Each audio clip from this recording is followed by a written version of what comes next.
Trainer जो है अपना बड़े कीमती टाइम निकाल कर आए हैं, मिस्टर उस्मान बट।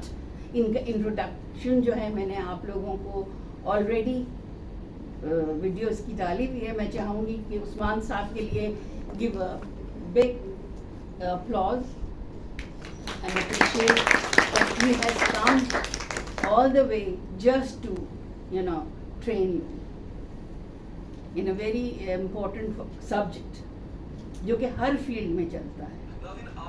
मुझे बताएं, किसी भी फील्ड में इफेक्टिव कम्युनिकेशन या इफेक्टिव सेलिंग के बगैर होता है। इवन घर में आप एक दूसरे को जो बात कर रहे होते हैं तो क्या कन्विंस करना क्या है, सेलिंग है ना। आप अपनी बात को क्या कर रहे हैं, सेल आउट कर रहे हैं, सही है ना, जब जाके कोई कन्विंस होता है, सही। तो ये बड़ी ज़रूरी चीज़ है। बाकी तो आपके ट्रेनर में दावत देती हूँ मिस्टर उस्मान बट को, प्लीज़ आप तशरीफ़ लेकर आइए और आज की क्लास का आगाज़ कीजिए प्लीज़। मेरा नाम उस्मान बट है। मैं बेसिकली ज़्यादातर मेरा टाइम बैंकिंग सेक्टर में गुजरा है, 24-25 ईयर्स, जिसमें ज़्यादातर मैंने HR और ट्रेनिंग में काम किया है एज हेड ऑफ ट्रेनिंग। फिर मैं इकरा यूनिवर्सिटी में भी था एज एग्जीक्यूटिव डायरेक्टर। आप जैसे यंगस्टर्स को वहाँ पढ़ाने का भी मौका मिला। पहला सेमेस्टर जब मैंने पढ़ाया वहाँ पर HR, तो मेरी क्लास में लोग ड्रॉप होने लग गए, मुझे जानते नहीं थे। पहली क्लास में 50-60 आए, फिर उन्होंने कहा ये कोई नया टीचर आ गया यार, पुराने टीचर्स के पास जाते हैं। मेरी क्लास में एट दी एंड 35 लोग रह गए। जब मैंने वो सेमेस्टर पढ़ा लिया, जब नेक्स्ट सेमेस्टर पे आया तो मेरी क्लास में उनको बैन करना पड़ा, 115 लोग आ गए। क्योंकि वर्ड ऑफ माउथ से आपको पता है कि बात फैलती है कि फला टीचर कैसा है, फला टीचर कैसा है। तो वैसे तो मैंने प्रोफेशनल्स को पढ़ाया, लेकिन आप आई प्रेज्यूम यंगस्टर्स हैं, तो अपना जल्दी थोड़ा सा तारुफ करा दें ताकि मैं फिर उसके हिसाब से फिर अपनी टॉक करूं। आप बेसिकली पढ़ रहे हैं या कोई बिजनेस सेट कर रहे हैं, जल्दी without wasting much time. Honey academy. अच्छा, तो पहले तो हम ये करेंगे कि हनी अकेडमी के सारे चारों बच्चियां साथ बैठी, इनको अलग कर देंगे, ठीक है जी। क्योंकि ट्रेनिंग में आने का मकसद ये होता है कि आप अपने कंफर्ट जोन से निकलें, नए लोगों से मिले, नए लोगों से ताल्लुकात बनाएं। और अगर आप साथ बैठे रहेंगे तो कंफर्ट में रहेंगे कि यार उसका सहारा है, इसका सहारा है, तो हमने वो सहारा तोड़ना है, ठीक है जी। तो आप अलग अलग हो जाए चारों, ठीक है। This is also part of training. एक आप देखें, हर चीज़ ये ना समझिएगा कि ये चीज़ें, ये जो एक्टिविटी बीच बीच में होती रहती है। So we have a bunch of people from the saloon, from the cosmetics industry, we have some psychologists also, ठीक है जी। एंड ज़्यादातर तो मैं ये इंडस्ट्री से बेसिकली देख रहा हूँ। Okay, now my next question is ये कोर्स तो मैं नहीं कहूँगा, एक टॉक कहूँगा। हम इस टॉक या इस डिस्कशन की एक्सपेक्टेशंस क्या हैं आपकी? आप क्या सीखना चाहते हैं या आपके जहन में क्या है, मतलब ताकि मेरा फिर काम आसान हो जाएगा। जल्दी एनीबॉडी कम्युनिकेशन स्किल्स को ज़्यादा जो है वो बेहतर करना है कि कैसे आप हर काम के लिए कम्युनिकेशन ज़रूरी है ना कि आप बेहतर हो। ओके, सामने वाले को कैसे कन्विंस कर सकते हैं अपनी बात से। ओके, ठीक है, वेरी गुड। तो कन्विंसिंग एलिमेंट को चाहिए, कम्युनिकेशन स्किल्स को क्या ज़्यादा इफेक्टिव कैसे किया जाए जी। आर्ट ऑफ सेलिंग बेसिकली मुझे एक काफ़ी कंफ्यूजिंग लगता है कि why it's called an art, because as long as the other person is not interested in something they are not gonna buy anything, so how can you call it the art of selling. Okay, या ठीक है। Art of selling की मिसाल वही है कि selling Coca Cola to an Eskimo. या Eskimo आपको पता है क्या होता है? जो आइसलैंड में रहते हैं और उनका घर भी जो है इग्लू होता है, वो बर्फ का घर होता है।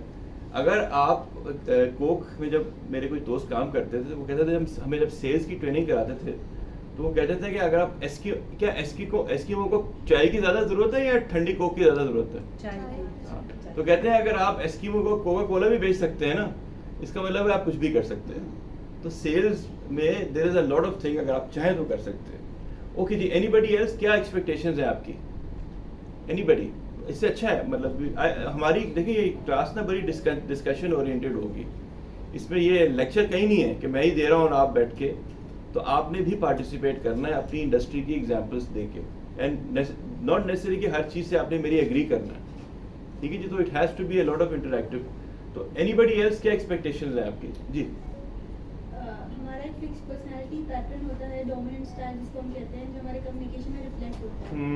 उसको कैसे आइडेंटिफाई और ट्रेन किया जा सकता है? ट्रेन, मॉडिफाई कर सकते हैं। अच्छा, पूरा। ओके कैसे कर सकते हैं? ओके। Anybody else? चलें बस, तो मैं जो समझा हूँ कि कोई कन्विंस होना चाह रहा है, कोई अपनी कम्युनिकेशन को ज़्यादा इफेक्टिव बनाना चाह रहा है, और कुछ जो है पर्सनालिटी ट्रेट्स के हवाले से बात करना चाह रहा है। ओके जी, मैडम फिजाना ने बड़ी अच्छी बात बोली कि इवन घर के अंदर भी आपकी अगर कम्युनिकेशन हस्बैंड वाइफ में अच्छी नहीं है तो फिर क्या होगा?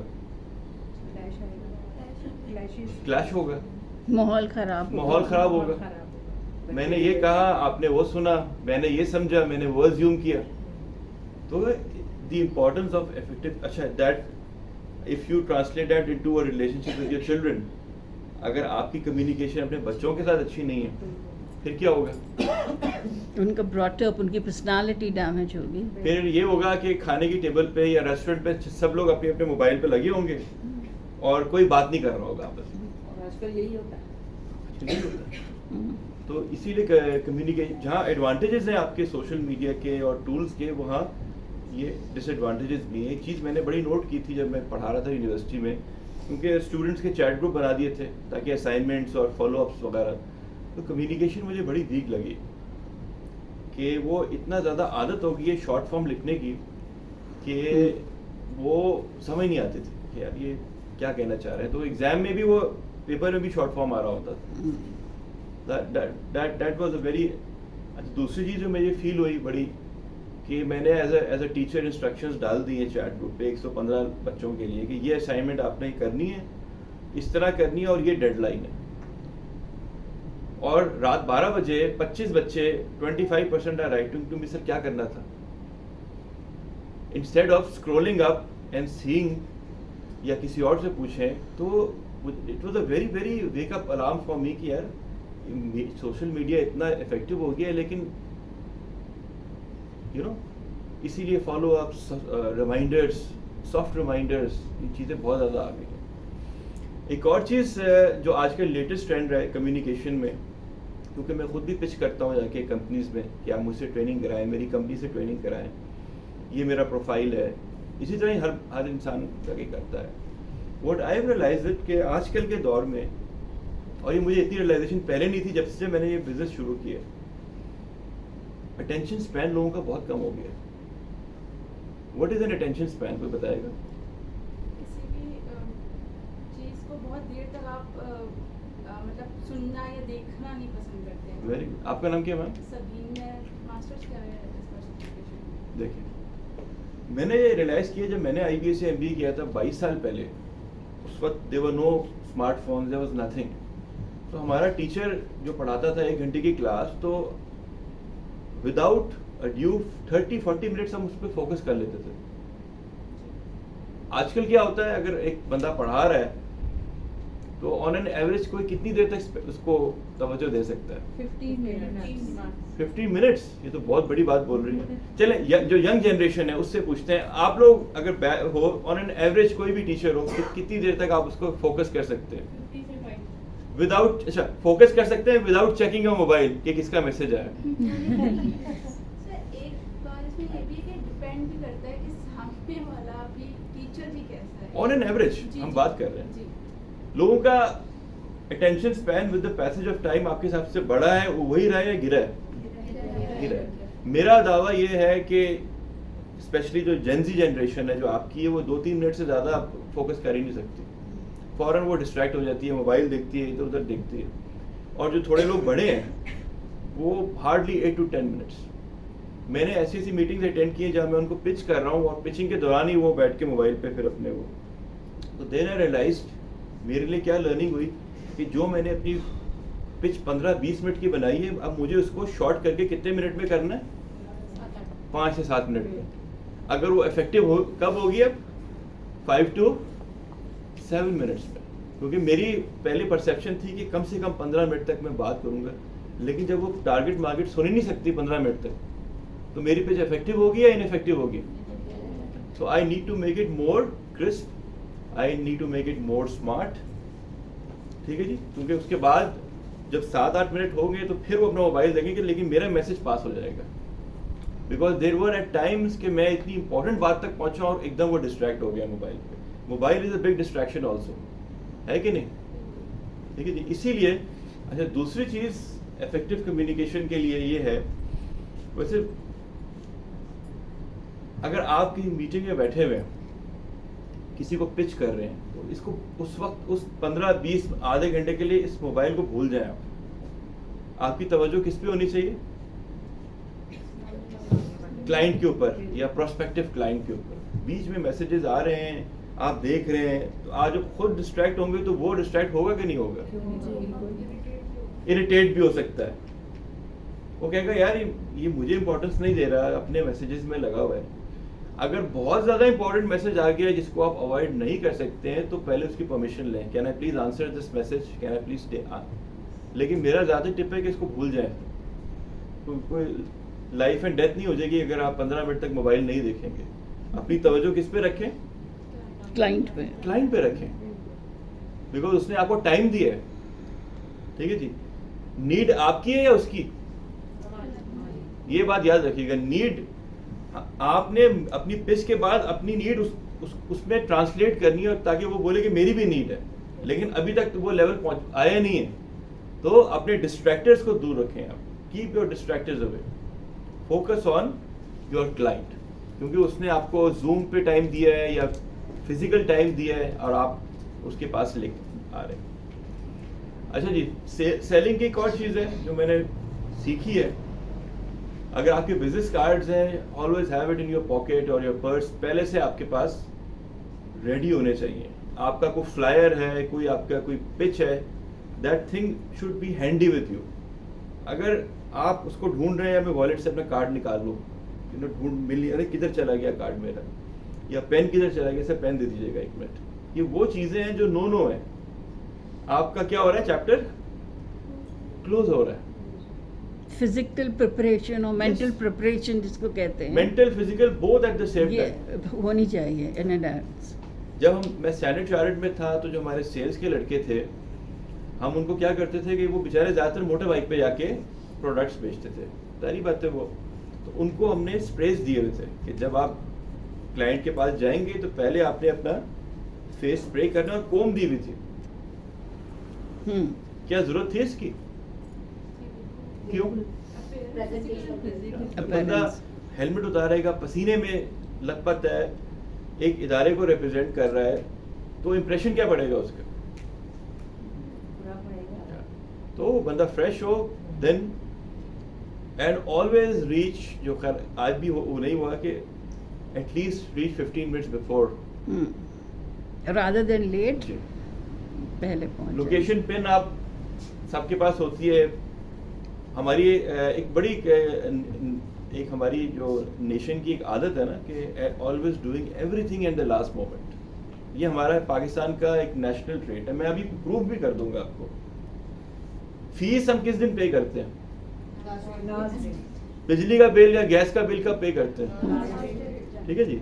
नए नोट जब मिलते थे ईद से पहले, किस दिन लेने जाते थे? Close to the Eid. बकरा कब खरीदते थे? जनरल हम बात करें, जनरल बात करें, वो भी लास्ट. हर चीज जो है हमने. अच्छा, इसी तरह अगर आपने कल की ट्रेनिंग पे जाना है या किसी क्लाइंट को मिलने जाना है, तो लोकेशन पिन आपको उसने दी हुई है, लेकिन खोलेंगे कब? जब जाने का टाइम होगा. ठीक है. तो एक दिन पहले खोलेंगे तो क्या हो जाएगा? फायदा क्या होगा? जगह से भी फैमिलियर हो जाएंगे. Very good. अब आपको पता चल जाएगा कि यार मुझे सी व्यू से आयशा मंजिल जाना है, यार ये तो 50 मिनट्स का ड्राइव है या 40 मिनट्स की, तो अब मुझे उस हिसाब से अपनी टाइमिंग रखनी है. लेकिन चूंकि हमारा नेशनल ट्रेड है ना, ये 11 बजे पहुंचना है, ऐसा करेंगे 10 बजे निकलेंगे, तो उसी वक्त लोकेशन खोलेंगे, अरे यार ये तो बहुत दूर है, और फिर ट्रैफिक बीच में अगर आ जाता है तो. सो हर चीज एंड टाइम पे आपने नहीं छोड़नी. ये सेलिंग की मैं आपको बेहतरीन बता रहा हूँ कि अगर आपको किसी ने टाइम दिया और आप 15-20 मिनट लेट आते हैं, तो आप अपना पहले इंप्रेशन क्या कर रहे हैं, और फिर स्टैंडर्ड जवाब होता है, सॉरी सर वो ट्रैफिक बहुत थी एक्चुअली. वो कहता है क्या हाँ ठीक है कोई बात नहीं। तो आपने अपने शुरू के इंप्रेशंस इतने अच्छे बनाने हैं कि वो फिर आपसे बात आगे बढ़ाने के लिए राजी हो। आपकी ड्रेसिंग अच्छी हो, आप फ्रेश लग रहे हो, वहाँ टाइम पे थोड़ा पहले पहुँच गए हो, आपके कार्ड्स पहले से मौजूद हो, आपके जो भी मार्केटिंग मटेरियल है पहले से आपके पास, आपके चांसेस ऑफ सक्सेस बढ़ जाएंगे या गिर जाएंगे? डेफिनेटली। और इधर ही लोग मारे जाते हैं, इधर ही 50% काम आपका जो है, अरे सर वो गाड़ी में रह गया, सर मैं 1 मिनट गाड़ी से लेकर आता हूँ। दिस जस्ट शोज कि you are scatter brain, you are not well prepared. और दूसरा क्लाइंट ये भी सोच सकता है ये तो सीरियस ही नहीं ले रहा। सेकंड थॉट दे रहे हैं आप उसको, आप मौका सेकंड दो। थॉट का मौका ही नहीं देना चाहिए। क्योंकि आजकल कंपटीशन तो हमेशा से टफ था, अब तो बहुत टफ हो गया। तो आप किसी को कोई वीक पॉइंट अगर पकड़ा दिया आपने, मैं आपको इसको प्रैक्टिकल एग्जांपल देता हूँ। मैं आज से कोई 12-13 साल पहले इंश्योरेंस लेना चाह रहा था। चाइल्ड, मेरा बच्चा पैदा हुआ था, तो मैंने कहा चलो एक चाइल्ड एजुकेशन प्लान ले लेते हैं। बाय द टाइम वो बड़ा होगा तो वो उसमें एक लमसम अमाउंट जमा हो जाएगी। बात है 2010 की। तो उस वक्त मैं अस्करी बैंक में जॉब करता था। तो अस्करी बैंक ने EFU लाइफ इंश्योरेंस से अरेंजमेंट की हुई थी कि जो भी स्टाफ होगा उसको EFU की इंश्योरेंस देंगे। तो मैंने कॉल की ब्रांच में, अगले दिन वो लड़का आ गया। EFU का हमारा स्टाफ नहीं था, EFU का था, लेकिन बैठता था हमारी ब्रांच में। मैंने कहा अच्छा बताओ, अगर मैं साल में लाख रुपए दूं प्रीमियम तो फिर मुझे कितना पैसा मिलेगा? वही जो टिपिकल सवाल होते हैं। अच्छा अगर 1.5 लाख दूं कितना मिलेगा? अगर 75,000 दूं कितना मिलेगा? अब आपके हिसाब से फॉर इफेक्टिव सेलिंग या कम्युनिकेशन, जो मेरे ये जो सवाल थे, क्या इसके पास रेडीमेड जवाब तैयार होने चाहिए या नहीं होने चाहिए? तो ही सेड टू मी कि सर मेरे पास तो देखें प्लान लाख रुपए पे बना हुआ है, ये मेरा ईमेल है, आप इस पे लिख दें कि 75,000 पे कितना। फिर मैं अपने बॉस से ना वो उनके पास सिस्टम पे सॉफ्टवेयर है, उनसे प्रिंट आउट निकाल के फिर आपके पास कल आ जाऊंगा। अभी फिलहाल मेरे पास इसका जवाब नहीं। आपको ये जवाब दिया जाता तो आपको कैसा लगता?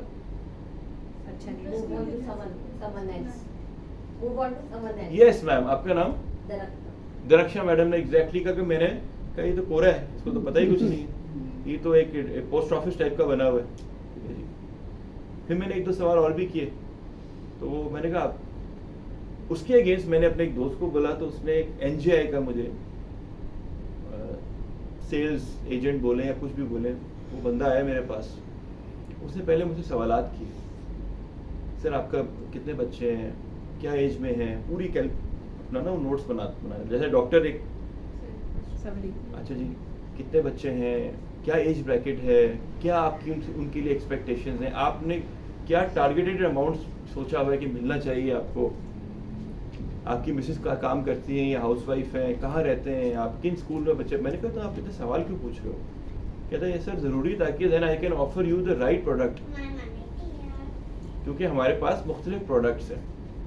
अच्छा उसने कोई आधा घंटा सवाल पूछ के मुझे कहा कि सर आपके लिए ये वाला प्लान सूट करता है, इससे आपकी टारगेटेड अमाउंट भी मिल रही है जो आप चाह रहे हैं, और ये रिक्वायरमेंट्स भी आप मीट कर रहे हैं, एज क्राइटेरिया भी मीट कर रहे हैं आप, और प्रोफेशन भी आपका मीट हो रहा है, और जो मतलब इस पर्टिकुलर प्रोडक्ट के लिए आप आइडियल कैंडिडेट हैं। तो मैं सवाल इसलिए पूछता हूँ ताकि मेरे पास एक्चुअली 4-5 प्रोडक्ट्स हैं, then I can exactly filter कि ये बंदा इस प्रोडक्ट के लिए, ये बंदा इस प्रोडक्ट के लिए, तो मेरे हिसाब से आप इस प्रोडक्ट के लिए। अच्छा उसने मुझे उसका प्लान भी बना के दिया, 2 ऑप्शन जो मैं मांग रहा था कि 75 लाख पे, 1.5 लाख पे, खटाखट कर उसने निकाला, और मुझे फ़ौरन उस वक्त व्हाट्सएप नहीं होता था, उसने मुझे ईमेल कर दी। मैंने कहा मुझे आप 2 दिन दीजिएगा सोचने के लिए। मैंने 2 दिन सोचा। 3rd डे सुबह 9 बजे मैं ऑफिस पहुंचा हूँ तो मुझे मैसेज आता है, mister Usman what have you thought about it? Perfect follow up. मुझे अच्छा लगा कि यार ये बंदा बिल्कुल on the toes. I said कि yes I am doing it. उसने इनिशियल रिक्वायरमेंट जो भी थी फिल की, चेक लिया, ये वो। फिर कहता है आपको ना आगा खान में मेडिकल कराना होगा एज पार्ट ऑफ द। तो मैंने कहा यार मैं कैसे कराऊंगा? कहता आप फिक्र मत करें, मैं सारी अपॉइंटमेंट आपकी ले लूँगा। उसने सारी मेरी अपॉइंटमेंट्स ली। मैं जाने लगा तो कॉल आई, कितनी से आप नहीं जाएंगे, मैं खुद आपको लेके जाऊँगा। मुझे लेके गया, 1-1.5 घंटे में जो भी ब्लड, यूरिन, फिजिकल एग्जामिनेशन, सारे टेस्ट वेस्ट थे, करा दिए उसने। फिर उसने कहा कि ये आपका approval is subject to clearance of medical, medical clear होगा तो आपको इंश्योरेंस मिलेगी। अब मैं 3-4 दिन तक परेशान किया, क्योंकि जो मेडिकल आप कराते हैं तो आपके अंदर एक आता भी है कि यार ये अल्लाह सब ठीक हो, कोई गड़बड़ ना हो। फिर 3 या 4 दिन बाद उसका मुझे मैसेज आया, उस्मान साहब we can go ahead with your case. मैंने कहा ठीक है, शुक्र है, लेकिन कुछ आपका थोड़ा सा इशू है। क्या हो गया? सर आपकी शुगर थोड़ी सी हायर साइड पे है, तो लेकिन आप चूँकि अब मेरे कस्टमर बन गए हैं तो आपकी हेल्थ मेरे लिए बहुत इंपॉर्टेंट है, तो आपको इसका इलाज वगैरह कराना होगा। मैंने आपकी अपॉइंटमेंट ले ली है डॉक्टर सो एंड सो से आँख खान में, नेक्स्ट वीक आपको जाना पड़ेगा, क्योंकि now you are our customer और आपकी हेल्थ जितनी अच्छी होगी हमारी इंश्योरेंस, जारी बात है, एक बीमार आदमी को इंश्योरेंस लेके थोड़ी होगी। अच्छा वो हो गया। नेक्स्ट वीक ट्यूसडे को अपॉइंटमेंट थी, मुझे मंडे की शाम मैसेज आया, उस्मान साहब you have an appointment tomorrow morning. अगले दिन मैसेज आया, उस्मान साहब I hope you are going. अच्छा मुझे अच्छा लगा कि देखो यार ये बंदा एक प्रोफेशनल भी है और पूरा सेल्स की साइकिल भी कर रहा है और इसको रिलेशनशिप भी रखना आ रहा है। और मैंने छूटते कहा कि ये बंदा ग्रो करेगा, ये डिफरेंट है। फिर मैंने उसको एज ए गेस्ट स्पीकर बुलाया अपनी सेल्स की ट्रेनिंग के अंदर। ऐसे बंदे को मैं बुलाना पसंद करूंगा या नहीं पसंद करूंगा। अच्छा वो हो गया। बाद में वो ग्रो करके प्रमोट हो गया, नया बंदा उसकी जगह आया, वो मुझे मेरे पास लेकर आया, उसको मिलाया कि सर अब मैं प्रमोट हो गया हूँ, अब आपका जो पोर्टफोलियो वो ये देखेगा, ही विल। अच्छा अब मुझे बताएं, अगर मेरे यार दोस्त बोलेंगे कि यार तुमने इंश्योरेंस कहाँ से ली, मैं बताऊंगा मैंने यहाँ से ली, और वो बोलेंगे यार कि हमें भी ये रेफर करो, तो क्या मैं इसको रेफर करना पसंद करूंगा या नहीं करूंगा? Yes. क्यों? आपको सर्विस अच्छी मिली है। आपका एक्सपीरियंस उसके साथ अच्छा बहुत अच्छा। बिल्कुल। तो अगर आप एक अच्छा कस्टमर विन कर लेते हैं, उसको सेटिस्फाई कर लेते हैं, उसको खुश कर लेते हैं, तो वो आपका स्पोक्स पर्सन बन जाता है।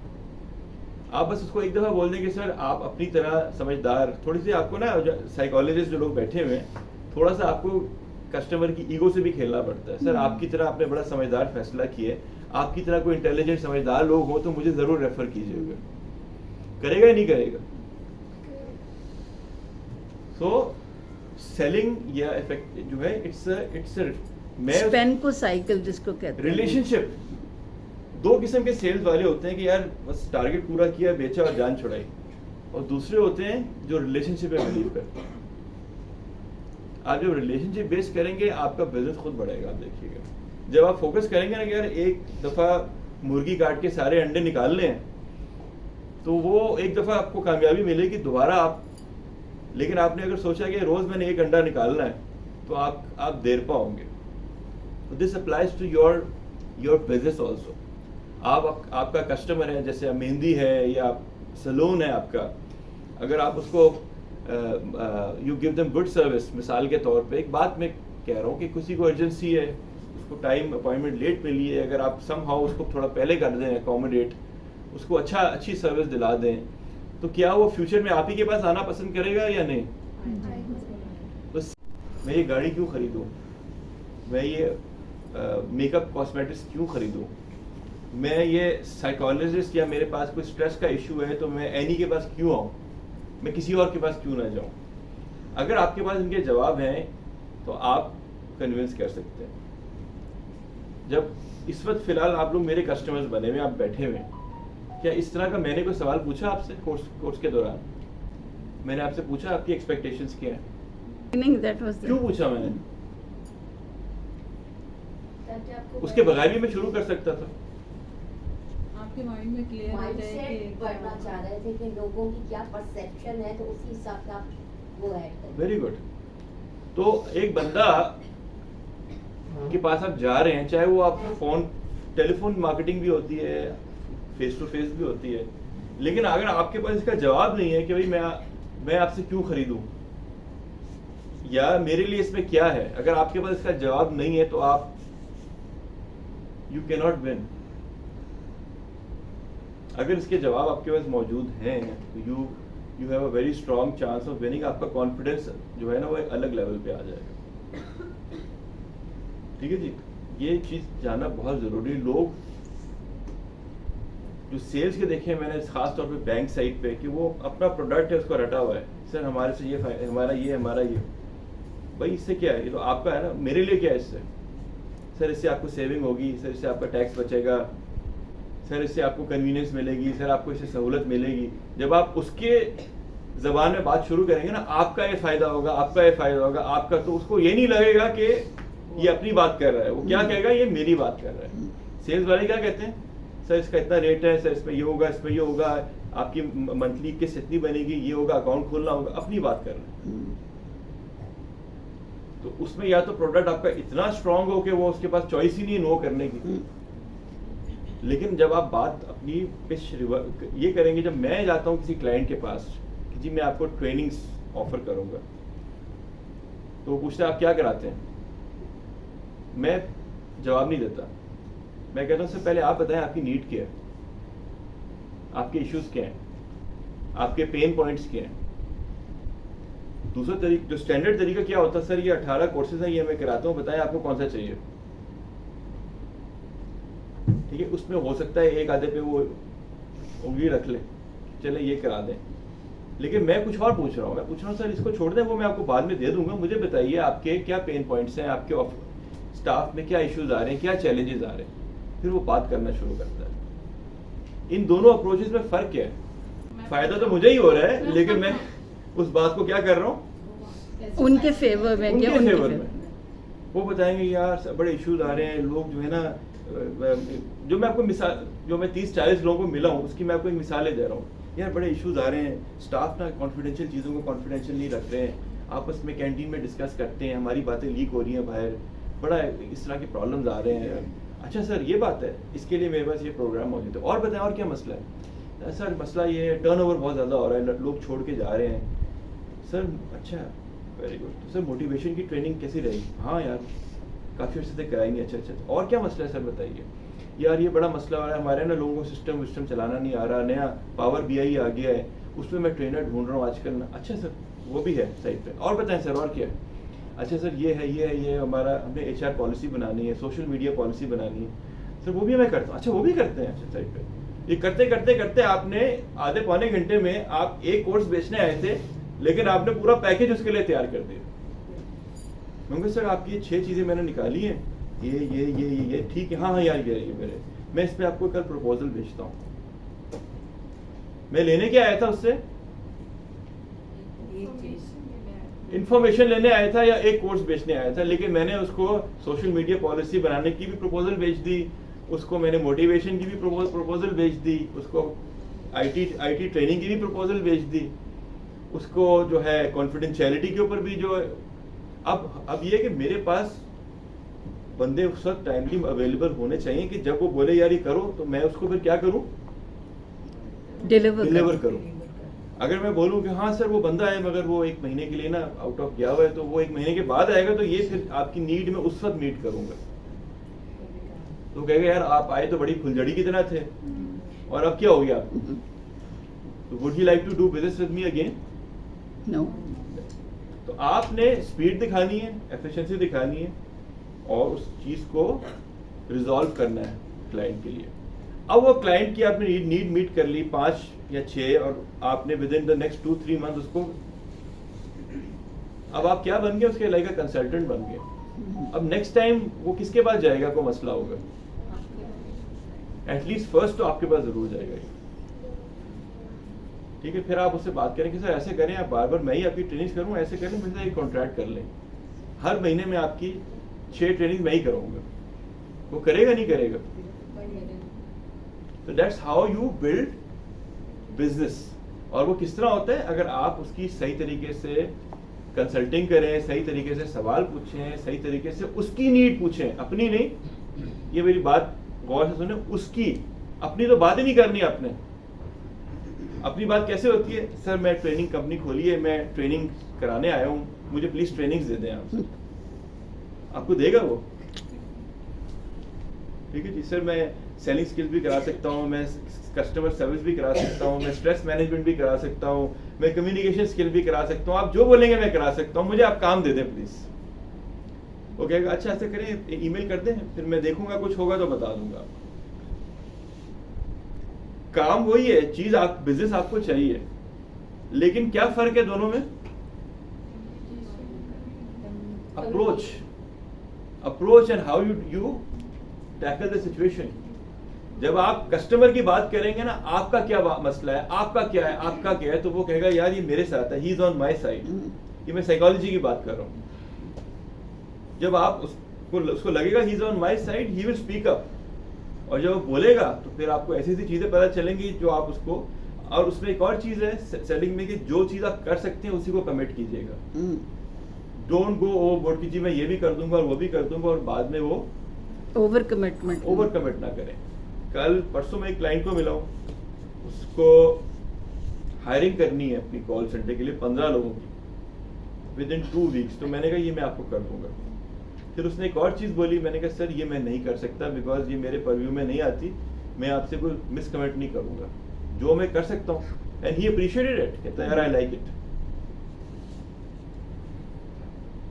मैंने कहा उसकी ट्रेनिंग भी मैं बंदे भी हायर कर दूंगा, उनकी बच्चों की ट्रेनिंग भी करा दूंगा, लेकिन तीसरी चीज उन्होंने बोली, मैंने कहा ये मेरे परव्यू में नहीं आती, मैं नहीं कर सकता। सो ऑलवेज बी प्रोफेशनल, जो आप कर सकते हो आप करो, और जो आपने एग्रीड टाइमलाइन की है उस पे करो। डेडलाइंस मीट करना। क्लाइंट आपसे फॉलो अप कर रहा है तो वो that is again a known. Okay यार ये क्या हुआ जी प्रपोजल का, आपने डे एंड तक कहा था, सॉरी सर मैं कल भेज रहा हूँ आपको। तो ये आपका आहिस्ता आहिस्ता वो नेगेटिव वो आता जाएगा। तो ये आपने चीज अवॉइड करनी है।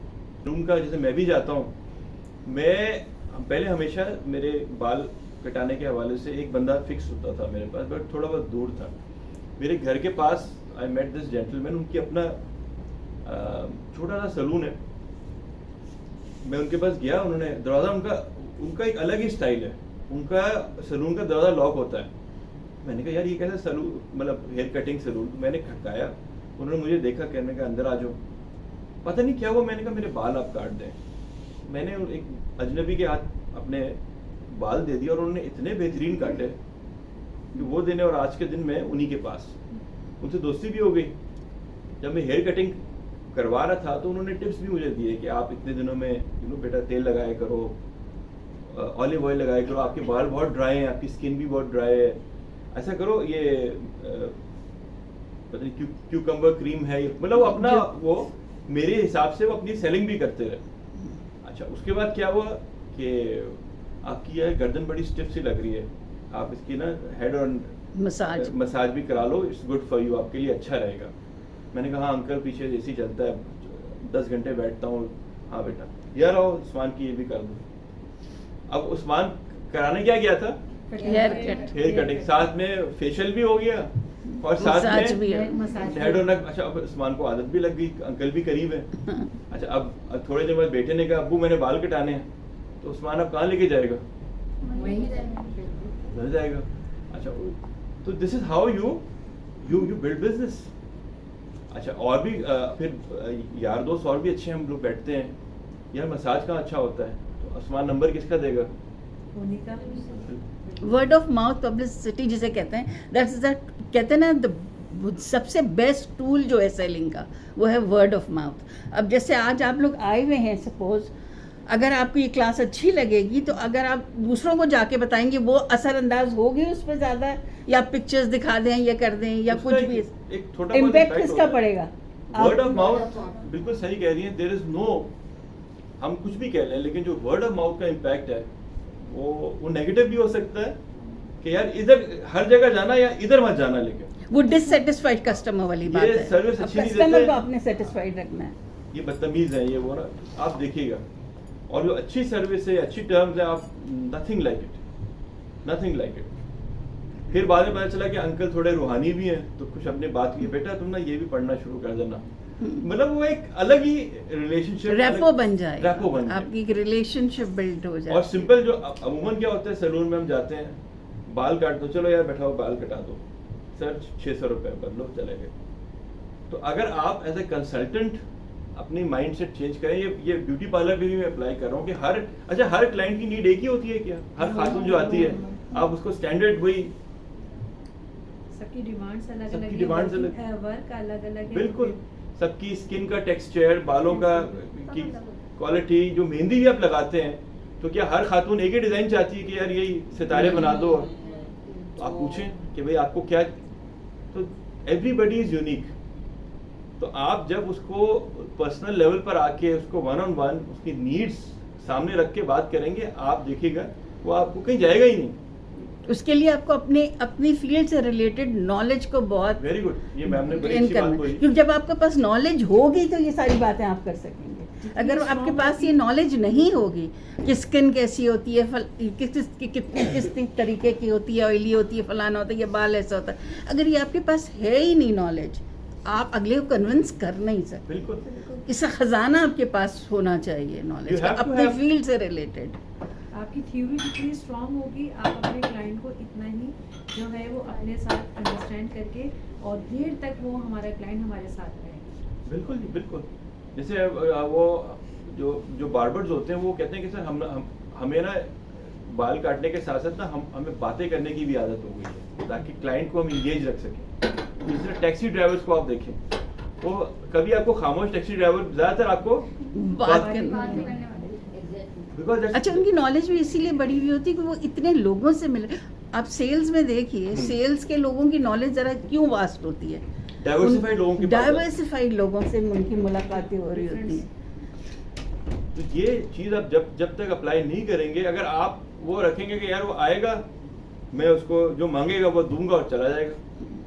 अच्छा, आप जब जाते हैं किसी रेस्टोरेंट में, मिसाल के तौर पे आप गए, आपने कहा जी मुझे ये बिरयानी खानी है, तो टिपिकल वेटर क्या कहेगा? वो आपको बिरयानी ला के दे देगा।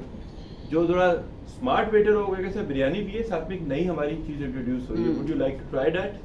नहीं यार रहने दो सर, एक दफ़ा ट्राई तो करके देखिए, बड़ी हिट चल रही है। अच्छा चलो यार, आज सर हर दफ़ा एक चीज़ खाने से क्या फ़ायदा, कोई नई चीज़ ट्राई करेंगे तो पता चलेगा ना। वो फिर बाद आप खाना खा रहे हैं, सर और कुछ चाहिए आपको, कैसा लगा आपको टेस्ट? हाँ यार ये तो अच्छा था यार। साथ साथ फीडबैक भी लेना, फीडबैक भी ले रहे हैं, सर Feedback प्लीज लेना। Come again. सर्विस की सर्विस हो रही है, फीडबैक का फीडबैक हो रहा है।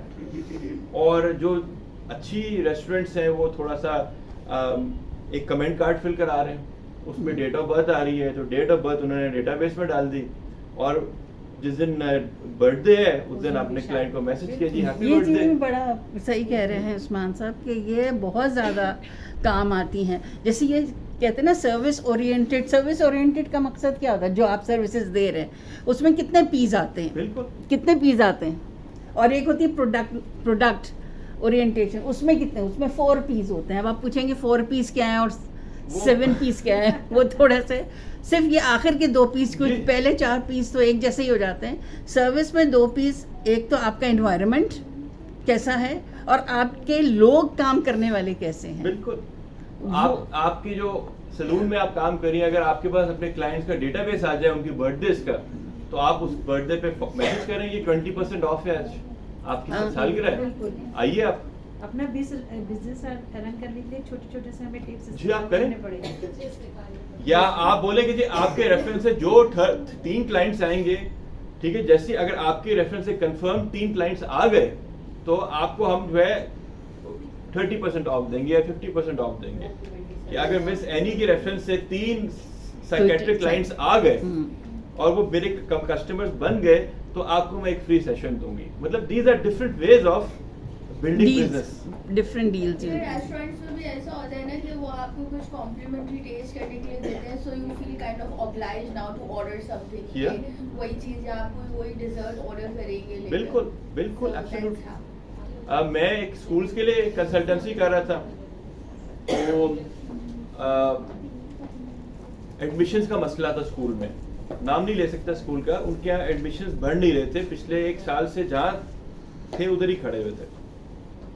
अब चूंकि उन्होंने मुझे चूज किया कि मैं इसको, मैंने कहा सर ले लें, हमारे लिए थोड़ा भला हो जाएगा। हाँ मैंने कहा आप ले लें तो भला हो जाएगा हम लोगों कह रहे नाम ले लें तो हमारा भला हो नहीं, नाम जाए। नहीं, कॉन्फिडेंशियलिटी होती है क्लाइंट। ये अच्छा, अब हुआ ये ये, प्रोफेशनलिज्म नहीं होता है ना। तो हुआ ये, उन्होंने मुझे कहा कि जी हमारे एडमिशन ऑफिसर्स मेहनत करते हैं लेकिन नहीं कन्वर्ट होता, ये हो रहा है, जो जितना फिगर है उसी पे अटका हुआ है। मैंने कहा ऐसे करें कि हम इसको इंसेंटिवाइज कर देंगे। कहते हैं वो क्या?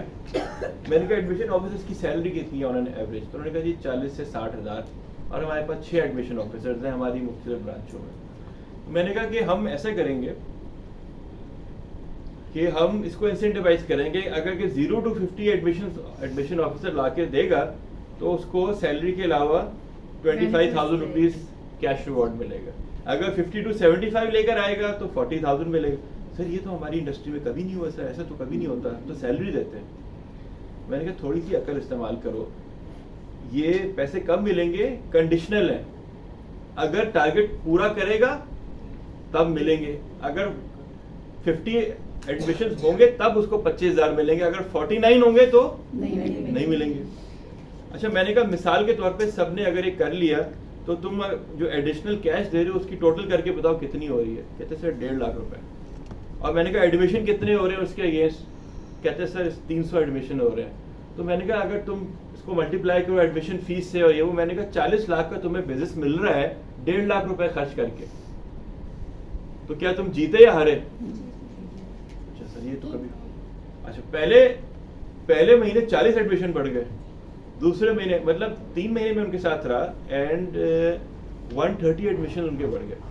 मैंने कहा आपको कुछ करने की जरूरत ही नहीं है, अब एडमिशन ऑफिसर रिवाइंड और प्ले खुद करेगा। तो कभी कभी आप थोड़ा सा you have to think out of the box also अपने बिजनेस को बढ़ाने के लिए। अब जैसे मैं मिसाल के तौर पे जो कुछ हाई एंड कोर्सेज कराता हूँ सीनियर लोगों को कॉर्पोरेट्स में, तो वो कहते हैं उस्मान साहब आप हमें एडिशनल बेनिफिट क्या देंगे? आपको फीस तो दे रहे हैं, वो भी है, कोई एडिशनल बेनिफिट भी दीजिए। तो मैं कहता हूँ ठीक है जी, मैं आपको हार्वर्ड बिजनेस रिव्यू का आर्टिकल है जो वैसे 5,000 का मिलता है, मैं आपको तमाम पार्टिसिपेंट्स को उसका PDF कॉम्प्लीमेंट्री दूंगा। This is in addition to my. तो इससे क्या होता है? वैल्यू ऐड होती है कि आप, this is how you sort of build business. या अगर मेरा मिसाल के तौर पे मैंने एक पब्लिक प्रोग्राम कराया ट्रेनिंग का और एक कंपनी ने 6 नॉमिनेशन दे दिए और एक कंपनी ने 1 नॉमिनेशन दे दिए, तो जिसने 6 दिए मैं उसे कहता हूँ यार ठीक है आपने बड़ा सपोर्ट किया, ऐसे कीजिए 2 पार्टिसिपेंट्स मेरी तरफ से फ्री हैं आपके, आप खुद आ जाएं या किसी को बुला लें। करने की जरूरत है या नहीं? वो सपोर्ट कर रहा है आपको, आपका एक बड़ा कस्टमर बन गया, तो थोड़ा सा आप उसको फेवर कर देंगे तो क्या होगा? नेक्स्ट टाइम फिर वो आपको फेवर करेगा नहीं करेगा?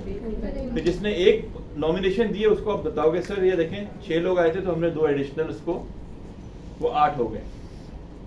तो that's how you build business. जैसे आपका जहन चलता रहता है, think out of the box. जरूरी नहीं कि आप अगर मिसाल के तौर पर साइकेट्रिक इंडस्ट्री से हैं तो जो आपकी इंडस्ट्री में हो रहा है वो तो आपको पता होना चाहिए। कभी कभी आप दूसरी इंडस्ट्री से भी आइडियाज ले सकते हैं। जैसे मैंने स्कूल में लिया और वो आप देखें 130 एडमिशन पे कैसे बात चली गई। हम लोग का मसला क्या है कि हमारा विजन बड़ा टनल होता है, ये हमारी इंडस्ट्री है और बस हमें यही नजर आ रहा है और यही होगा। इर्द गिर्द जो हो रहा है या उस पर हम करते हुए घबराते हैं कि यार ये तो ऐसा कभी हुआ नहीं। तो अगर ऐसा कभी हुआ नहीं तो इसका मतलब है कि कभी हो नहीं सकता क्या? सो यू हैव टू, इस टनल विजन को आपने हटाना है और यू हैव टू सी कि दुनिया कितनी बड़ी है। जितने मरले ऊपर जाएंगे आपका विजन उतना बढ़ता जाएगा। चाहे आपने वेबसाइट बनानी है अपनी कंपनी के लिए या ब्रोशर बनाना है, फ्लायर बनाना है, ऑनलाइन मार्केटिंग करनी है, अपना फेसबुक के थ्रू बूस्ट करना है या अपने यूट्यूब के थ्रू करना है, आजकल तो सोशल मीडिया है। मुझे ये सीखना है। हाँ, तो या कोई आपने सॉर्ट ऑफ एक नेटवर्किंग इवेंट करना है, सॉफ्ट लॉन्च करनी है या अपना एक इंटरव्यू रिकॉर्ड करके सोशल मीडिया पे डालना है या कोई कस्टमर्स के टेस्टिमोनियल्स डालने हैं कि जी मैं इनके पास आया था, एनी के पास, बड़ा आई फील रिलीफ, 3-4। तो दीज आर डिफरेंट स्ट्रैटेजीज। लेकिन ये सब करने के लिए आपको उस लेवल तक पहुंचना जरूरी है। आपको अपना बिजनेस पे कमांड होनी चाहिए कि आप किस बिजनेस में हैं, आपकी क्लाइंट की नीड्स क्या हैं। पहले आप उस लेवल को क्रॉस करें तो फिर ये तो बाकी टूल्स हैं करने के। जी, any questions from your side, any experiences? देखिए, I would like to share your success stories also. आपकी कोई सक्सेस स्टोरी अगर है तो हमसे शेयर करें, इससे सब लोग मोटिवेट भी होंगे। तो अच्छा, प्लीज वो मैं थोड़ा सा, अब जैसे कि बात हो रही थी कि वर्ड ऑफ माउथ से नेगेटिव भी होती है, जी, जी। मगर वर्ड ऑफ माउथ से नेगेटिव के साथ अब जैसे कोई आप ब्यूटिशियन कंसल्टेंट है, ये मैं अपना एक्सपीरियंस शेयर कर रही हूँ, वो ये कि किसी ज़माने में जब I was very young, tin में थी, मेरा हेयर यहाँ तक था, नीचे नी तक। साकिब सबिया का नाम आपने सुना होगा, साकिब भाई का, मेरे दोस्त हैं बहुत ठीक है। अच्छे। साकिब भाई, जबकि उनका क्या था, वो मेरा हेयर कट कर देते, पैसे तो उन्होंने कमाने थे। He refused. He said, no, Farzana, I will not cut your hair. You have a wonderful hair.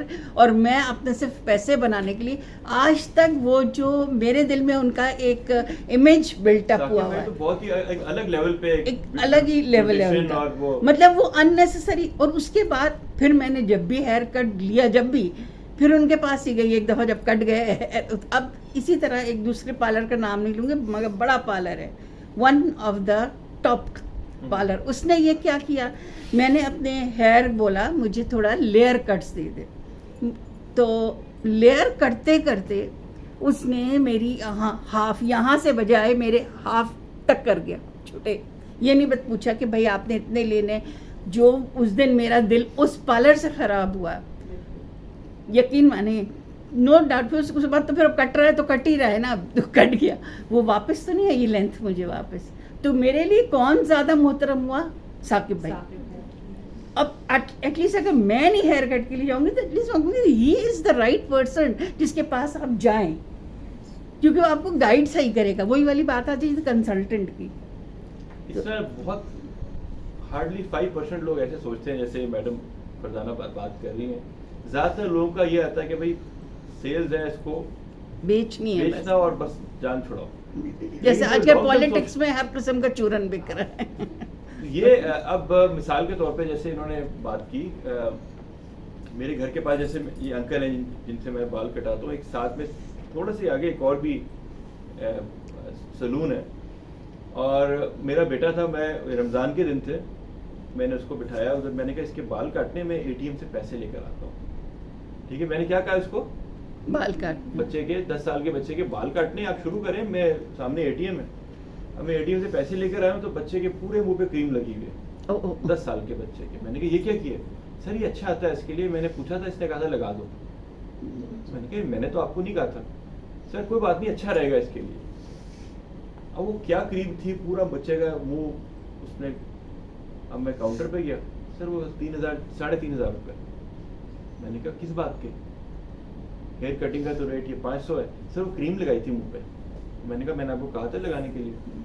फिर वो बच्चे ने कहा था। खैर नेगोशिएट कर करके, ऊपर से रोज़ा भी था मेरा, तो मुझे फिर भी उसको शायद 2,000 रुपये या 2,500 देने पड़े। लेकिन उसके बाद क्या मैं या बच्चा वहाँ कभी गए होंगे क्या? अच्छा, मेरे साथ भी एक दफ़ा ऐसा हुआ था, मैंने फिर भी गलती करके एक दफ़ा बच्चे को ले गया था। मेरे साथ क्या हुआ था, मैं गया तो मुझे मीटिंग में जाना था। मैंने कहा कि मुझे मशीन चेहरे पे लगा दें, जल्दी शेव में टाइम लगता है मशीन में आपको। अच्छा, वो मशीन लगा रहा था तो एक बंदा पीछे से आया, मेरा जैसे हाथ दबाने लग गया। एक दूसरा आया, वो यहाँ से। मैंने कहा यार ये क्या कर रहे हो? नहीं सर कुछ नहीं होता सर, ऐसे ही कर रहे हैं। अब आपके चेहरे में मशीन लग रही हो तो आप वैसे ही थोड़े से रिलैक्स हो जाते हो। एक यहाँ से दबा रहा है वाह, एक वहाँ से दबा रहा है। अच्छा, मशीन 100 रुपीज़ की लगती। मैं काउंटर पे गया, सर 700 रुपये। क्यों सर? वो आपकी मसाज भी तो की थी। मैंने तो नहीं कहा था करने के लिए, उसने ज़बरदस्ती पकड़ लिया था। नहीं सर वो तो देना तो पड़ेगा सर, देखिए। तो अगर आपकी ये वाली अप्रोच है ना कि आए तो उसको बकरे को एक ही दफ़ा, बकरे को ज़िबा कर दो, तो लॉयल कस्टमर बनाना, एक ही दफ़ा आपको ज़िबा होगा और आपको शॉर्ट टर्म फायदा होगा। बल्कि वो आपको, और जो डिससेटिस्फाइड कस्टमर जाता है, सेटिस्फाइड से ज़्यादा खतरनाक हो जाता है। वही तो कर रहा हूँ। अब आपके पे डिपेंड करता है आपकी अप्रोच क्या है। अगर आपने एक ही दफ़ा कमाना है, जैसे वो कहते हैं ना, जो ट्रेन के स्टेशन पे जो चंपी वाला बैठा होता है या बाल काटने वाला, कि वो कस्टमर आएगा, मुसाफिर होगा, एक ही दफ़ा बाल काटने दोबारा आएगा ही, तो ट्रेन में बैठेगा और चला जाएगा। अगर आपका माइंडसेट वैसा है तो फिर आप वैसे कीजिए। लेकिन अगर आपने कस्टमर बनाना है तो फिर ये बेहतर से बेहतर सर्विसेज जी, प्रोवाइड तो ये consultative approach service plus environment matters और स्टाफ का जो एटीट्यूड है वो भी मैटर सारी की सारी चीजें। बहुत matter लाइक कि अगर आप किसी लाइक अभी जैसे सैलून्स की ही बात हो रही है, तो अगर हम कोई सर्विस लेने जाते हैं और हमें किसी ऐसे रूम में लेके जाते हैं, यहाँ हेयर कटिंग हो रही है, वो करते करते साथ साथ मेकअप नहीं कर रहे हैं, तो फिर वो भी एक मैटर करता है कि आप सलून के अंदर या आपके पार्लर में लाइट म्यूजिक चल रहा हो पीछे, अच्छा माहौल हो, साफ सुथरा हो, ऐसा ना हो कि आप बैठे हुए हो तो आपके नीचे से वो कटे हुए बाल जो है कहने से टांगे ऊपर कर लें प्लीज सर। ये चीजें पहले से होनी चाहिए। हाँ, ये आपका इम्प्रेशन या आपके जो तौलिए या आपके जो वो साफ होने चाहिए, नजर आ जाता है आपको। या आप किसी रेस्टोरेंट में जाते हैं तो आप प्लेट आपके सामने रखते हैं तो प्लेट गर्म होती है, अच्छा लगता है कि यार वाकई ये धुली हुई है। दीज आर स्मॉल थिंग्स आप लोग it's a big thing honestly.